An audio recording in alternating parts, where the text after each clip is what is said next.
Hello दोस्तों, शुभ classes में आपका स्वागत है। आज हम पंचलाइट कहानी का उद्देश्य लिखिए।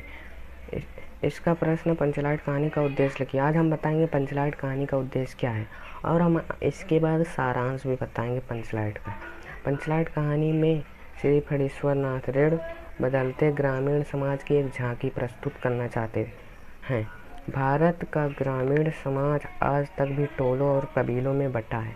किस प्रकार ग्रामीण समाज विकास में आगे नहीं बढ़ पा रहा है, फणीश्वर नाथ रेणु जी ने लिखा है, नहीं बढ़ पा रहा तथा अति महत्वहीन रूढ़ियों परंपराओं में उलझा हुआ है। इस तथ्य को उजागर करना भी रेणु जी का उद्देश्य है।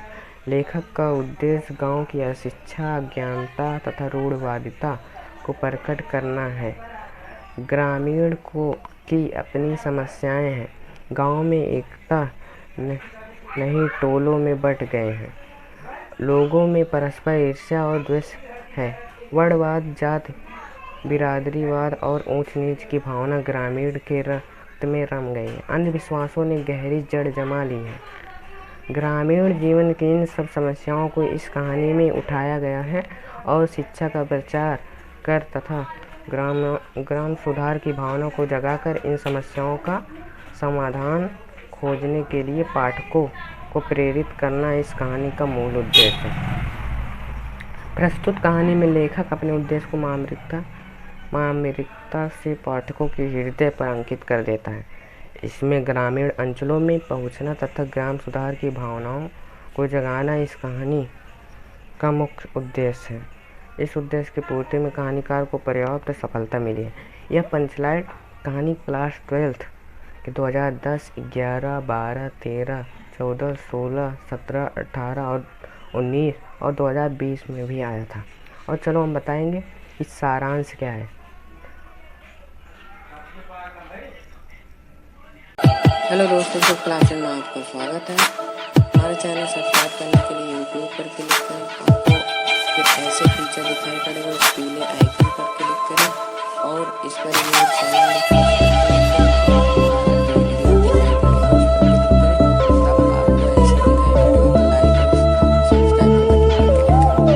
चलो दोस्तों, हम पंचलाइट कहानी का सारांश बताते हैं।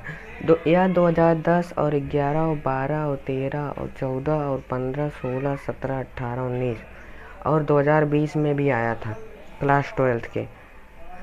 चलो हम बताते हैं पंचलाइट क्या है। पंचलाइट फणीश्वर नाथ रेणु की एक श्रेष्ठ आंचलिक कहानी है। कहानी में किसी अंचल विशेष का वर्णन किया गया है। प्रस्तुत कहानी का कथानक ग्रामीण जीवन पर केंद्रित है। चलो हम बताते हैं कहानी का सारांश इस प्रकार है। चलो हम बताते हैं पंचलाइट का कहानी का उद्देश्य क्या है, मतलब सारांश क्या है। कहानी में संबंध गांव अनेक टोलों में विभाजित है। हर टोले में एक अलग पंचायत है। प्रत्येक टोले की अपनी जाजिमदारी, गैस, लालटेन, पेट्रोमैक्स की अलग अलग व्यवस्था होती है। महतो टोले वाले इस बार मेले से एक नया पंचलाइट गैस बत्ती खरीद कर लाए हैं। रात को कीर्तन, गीत आदि का आयोजन किया गया है, किंतु लालटेन जलाना पूरे टोले में किसी को भी नहीं आता था। फलस्वरूप अन्य टोलों के सदस्य उनकी हंसी उड़ाने लगे। बात अब महतो टोले वालों की प्रतिष्ठा की बन गई। किसी अन्य टोले वाले से वे अपनी पंचलाइट कैसे जलवाएं, ऐसा करने में वे अपने टोलों की बड़ी बेइज्जती मानते हैं। टोलों की गुलरी काकी की बेटी मुनरी यह जानती थी कि उसका प्रेमी गोधन पंचलाइट जलाना जानता है। गोधन को गली में सिनेमा का गाना गाने के कारण जात से ही अलग कर दिया गया था। मुनरी ने अपनी सहेली कनेली के माध्यम से कूट भाषा में यह रहस्य बताया कि जात से बहिष्कृत उसका पूर्व प्रेमी इस कला में माहिर है। इस रहस्य को कनेली ने पंचों को बताया। जात से अलग किए गए पहले जात में लेना एक समस्या थी, लेकिन पूरे टोले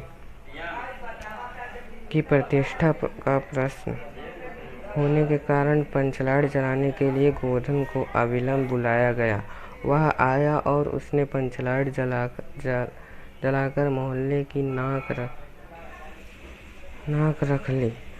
इससे सभी पंच लोग अति प्रसन्न हुए और उन्होंने गोधन के सातों खून माफ कर दिए, उसकी सभी गलतियां समाप्त कर दी तथा उसे सलीमा यानी सिनेमा का गाना गाने की आज्ञा